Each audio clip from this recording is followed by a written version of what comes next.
నోట్ల రద్దు తర్వాత తలెత్తిన సమస్యలను పరిష్కరించాలన్నారు ఎంపీ కవిత. బడ్జెట్పై ఆమె లోక్సభలో మాట్లాడారు. కాళేశ్వరం ప్రాజెక్టుకు జాతీయ హోదా ఇవ్వాలన్నారు కవిత. తెలంగాణ వెనుకబడిన జిల్లాలకు పెండింగ్ నిధులు ఇవ్వాలని కేంద్రాన్ని కోరారు కవిత. बहुत शुक्रिया आपने मुझे बोलने का मौका दिया। पहले तो मैं तेलंगाना के जनता के ओर से श्री योगी आदित्यनाथ जी को बहुत बहुत मुबारकबाद देती हूँ कि वो उत्तर प्रदेश के मुख्यमंत्री बने हैं। लेकिन मैडम 1 मिनट के लिए मुझे समझ में नहीं आया, पहले जब मेरे भाई राम मोहन नायडू बोल रहे थे मुझे लगा मैं आंध्र प्रदेश की असेंबली में हूँ, फिर योगी जी बोल रहे थे मुझे लगा उत्तर प्रदेश की असेंबली में हूँ।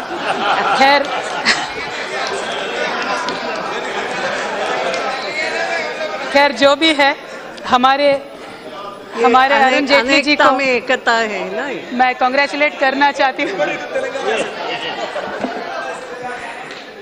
ज़्यादा हमें केंद्र सरकार ने तेलंगाना को कुछ दिया नहीं कि हम इतना कह सकें, तो हम बजट के बारे में बोलने के लिए खड़े हुए हैं। फाइनेंस बिल के बारे में आपने मौका दिया, आपका बहुत बहुत मैं शुक्रिया अदा करती हूँ। I would also congratulate honourable Shri Arun Jaitley ji for presenting the budget for the 4th time, and of course the budget has many good things to be spoken about। तो पहले सारे अच्छे बात बोल के फिर बाद में जो भी इश्यूज है उसके बारे में बात हो सकती है। पहले तो फिजिकल प्रूडेंस के बारे में जो गोल्स हमने पहले से तय किए थे उनको हम स्टिक कर पाए, that is a wonderful thing. And the changes that we have made in the reporting formats of the budget, madam, the difference between the non plan and plan has been done away with, that is a wonderful thing. Also, presenting a railway budget separately has been done away with. It was nothing but a legacy issue from the British that we have inherited, and it is nice to be taken it out. And also, Madam, central government ने ये decide किया कि पूरा expenditure को 6 different categories में बताएंगे. That would be like the establishment expenditure of the center sector schemes, transfers under centrally sponsored schemes, etc. And this new formats, madam, are much easier to read and understand and informative. And I want to appreciate Arun Jetli ji क्योंकि उन्होंने इस बार एक revolutionary change लेके आए. He has decided to give a special booklet on the outcome budget. It would basically report what the outlays given to any particular sector will bring out as an outcome, madam. So that is a very good change and a very laudable move. This will only, I hope, make the governments more accountable in future. And ma'am, of course, advancing the budget by 1 month has made a significant change ताकि पूरे जितने भी states है अप्रैल के 1st से ही काम शुरू कर सकती है और अच्छा काम होगा। पूरा जितना भी आउटले दिया गया है वो स्पेंड कर पाएंगे madam.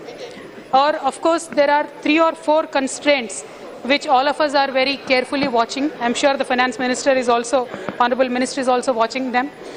The GST rollout, ma'am, which is yet to begin, that would be a game changer. And of course the consequences of demonetization that we are yet to see completely. क्योंकि आज तो हमें लग रहा है कि डिमोनेटाइजेशन से ज़्यादा कुछ इफेक्ट हुआ नहीं है, लेकिन आने वाले दिनों में शायद उसका कुछ इफेक्ट हो सकता है, तो उसके बारे में हमें सावधान रहना होगा। और सर और मैडम, जो आज अमेरिका जैसे राज्यों का जो एक सोच है, जो एक प्रोटेक्शनिस्ट मेंटालिटी है, उसके बारे में भी हमें बहुत देख के चलना होगा भारत को। And in this global uncertainty, madam, our budget estimate for this year of 2017-18 has been presented at 21.47 lakh crores. Madam, in this 21.47 lakh crores, I would like to bring to the notice of the House, in 2011-12 जो पूरा budget में जो shareable या divisible pool जो होता है central और states के बीच में, दैट वाज 89.8%, बट आज 2015-16 में आप देखोगे तो the divisible pool has reduced to 82.8%. Madam, this definitely means that this is very less money for the states. Although the Honorable Finance Minister repeatedly claims that the devolution has been increased to 42%, पूरा आपका share pool का size reduce होने की वजह से states को बहुत ही आज कम पैसा मिलता है madam. And this is just because the government, central government till date wants to get more and more money from the cesses and surcharges. और इस बार पर्टिकुलरली हम ये सोच रहे थे क्योंकि जीएसटी आने वाला है, सेसेस और सरचार्जेस एटलीस्ट अभी तो इस बजट में छोड़ देंगे, लेकिन ऐसा हुआ नहीं है मैम।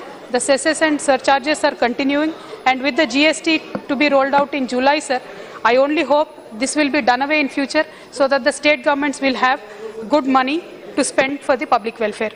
मैडम इसमें बजट में अच्छे बातें हैं जो थोड़े जैसे कि taxable income between 2 point corporate income tax जो है madam that is been reduce from 30 to 25%, और एक सिंपल 1 पेज फॉर्म जो विदेशों में होता है, जो हम पहले दूसरे देशों में थे अपने आप टैक्स भर सकते थे, आज एक ऐसा माहौल हमारे देश में भी आ रहा है. That is a very good and welcome move madam. And of course the decision of the RBI Act, the decision to amend the RBI Act so that they can give the electoral bonds to be bought by companies to donate to the political parties. That is a good move, madam. But as my colleague Tathagat ji had said, if it is incognito, that is not going to serve the whole purpose of electoral reforms. Madam, and also with this, I would like to appreciate the budget where there were a generous increase has been seen.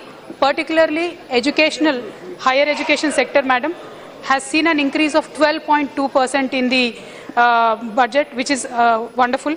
From 29,703 crores to 33,300 crores it has been increased. And same thing with Pradhan Mantri Awas Yojana, Pradhan Mantri Sinchai Yojana, there has been a good increase. And particularly I would like to mention the National Nutrition Mission, where it was 175 crores, now it is increased to 1,500 crores.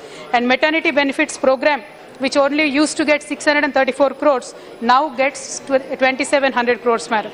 This is a very good increase and I truly appreciate the government for doing that. And of course, defense budget में भी 4.2% का increment हुआ है. लेकिन defence में usually ये होता है कि we procure a lot of our equipment from abroad, so there could be some fluctuations and of course fluctuations of the rupee also we have seen of late. तो इस फ्लक्चुएशन के वजह से क्या डिफेंस अपने जो भी मिसाइल्स है, जो भी इक्विपमेंट है, आर्मरी है खरीदना है, वो खरीद पाएंगे? वो एक बहुत ही बड़ा क्वेश्चन है मैडम. तो इसके बारे में शायद एक बार सरकार को वापस सोचना पड़ेगा. और इस माहौल में मैडम, जब जेटली जी ने बजट में कहा था कि इस बजट में I want to transform, energize and clean India, we were really hoping that he would get some very good policies. And I would like to bring to the notice of Honorable Finance Minister one particular allocation, madam. This is the Pradhan Mantri Awas Yojana, Pradhan Mantri Gramin Awas Yojana. Sir, center government had today decided that it will build 3.26 million years in this year, whereas the state governments have stated that they are only going to make 2.41 million houses this year, madam. यानी centre government के सोच में और state government के सोच में तकरीबन एक 30% का अंतर है. और अगर इसके लिए आपने 9,000 करोड़ बढ़ा के भी आपने पैसे दे दिए हैं, यानी सरकार को एक बार वापस सोचना पड़ेगा मैम कि आपने जो बढ़ा के पैसा दिया है क्या वो गोल आप मीट कर पाएंगे या नहीं कर पाएंगे. और मैडम एक और बात मुझे बतानी है, ये प्रधानमंत्री आवास योजना जो है इसका पहले नाम इंदिरा आवास योजना था. इंदिरा आवास योजना को लेके प्रधानमंत्री आवास योजना किया गया है, लेकिन सरप्राइजिंगली मैडम तब से इसमें जितने घर बनते हैं वो घटते आ रहा है. 2013-14 में मैडम 1.84 मिलियन हाउसेस बन रहे थे, 2014-15 में वो घट के 1.64 हाउस होल्ड्स हो गए. अभी इस साल मैडम 2015-16 में सिर्फ 1.1 मिलियन हाउसेस हम बना पाए. तो मुझे लगता है मैम सिर्फ नाम बदलने से काम शायद नहीं बदलेगा, हमें काम और जोरदार तरीके से करना पड़ेगा, राष्ट्रों को, स्टेट्स को कॉन्फिडेंस में लेना पड़ेगा और साथ में मिलके गोल्स फिक्स करने पड़ेंगे और इसके लिए काम करने पड़ेंगे madam. And I would also like to mention that in engineering there is a concept madam called point of application of force. ये होता है कि अगर किसी बाहरी चीज़ को आपको मूव करनी है, हटानी पड़ती है, तो आप खुद इतना ताकतवर होते नहीं हो, लेकिन आदमी इंटेलिजेंट है तो ऐसा कुछ इंस्ट्रूमेंट बनाते हैं, एक पर्टिकुलर पॉइंट पे फोर्स अप्लाई करते हैं तो अपने आप वो बारी चीज़ हट जाती है. तो पॉलिसी बनाने में भी यही होना चाहिए कि पॉलिसी एक पिवटल हो, बड़े से बड़े काम करने के लिए भी एक तरकीब के साथ पॉलिसी किया जा सकता है. आज हमने पॉलिसी बहुत बनाए, आवास योजना का होने दीजिए, कुछ भी होने दीजिए, लेकिन वो पॉलिसी अगर जब इम्प्लीमेंट होती नहीं है तो उसका कोई मतलब होता नहीं है. तो I believe that needs to be really taken in to interest madam. And of course there has been just a 300 crore increase in the allocation of midday meal scheme. I hope it will be revised soon. and there is only a 50 crore increase in National Rural Drinking Water Scheme, madam, and the outlay for the Pradhan Mantri Gramin Sadak Yojana is stagnant as it is at 19,000 crores, and in Narega, only 500 crores has been increased from the revised estimates of the last year, madam. And of course, there has been zero increase in the National Social Assistance Program. तो मैं इस दौरान सरकार से एक मांग करना चाहती हूँ मैडम, आज के दिन में जो पेंशन्स देते हैं हम ओल्ड एज का या तो महिलाओं का विडोज का जो पेंशन देते हैं, केंद्र सरकार से हमें 200 रुपीस मिलता है, बाकी का जो भी है हमारा स्टेट गवर्नमेंट बेयर करता है। तो मेरा ये मांग है आज केंद्र सरकार से कि ये 200 रुपीस के अमाउंट को आप इंक्रीज कीजिए, 500 रुपीस कीजिए, क्योंकि हमारे तेलंगाना जैसे बहुत सारे ऐसे प्रदेश है जहाँ पे हम 1000 रुपीस का पेंशन देते हैं for widows and old age and 1500 rupees pension देते हैं जो दिव्यांग जन होते हैं। तो आज मेरा केंद्र सरकार से ये मांग है कि इसको बढ़ा के 200 से आप 500 रुपीस पर पर्सन दीजिए। और sir, only 120 crores increase we have seen in the Amrut scheme sir. और अमृत स्कीम को जब हमने पहले स्पीच में प्रधानमंत्री जी का सुना था, उनका ये सपना था कि पूरे भारत देश में 100 ऐसे स्मार्ट सिटीज बने और उनके लिए वो पैसा इन्वेस्ट करना चाहते थे। सर, 2-3 इंपॉर्टेंट मुद्दे हैं सर, समय तो है मेरे पास और प्लीज थोड़ा मौका दीजिए। समय तो हो गया, please conclude now, you take another 1 minute or 2। थोड़ा सा 3 to 4 minutes काइंडली, क्योंकि जेटली जी बिजी थे, सुन नहीं रहे थे सर, तो थोड़ा सुनिए।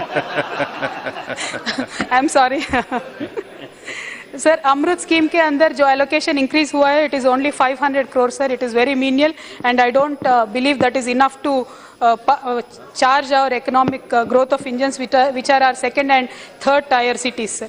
And the most important aspect of Jaitley ji's financial speech was he wants to energize our country. Sir, this is a very important piece of information which I found on the RBI website sir, not my data. This says that the overall credit for priority sector lending has fallen 10.6% from last year sir. 2015-16 से अब जाके 4.3% पे गिर गया है।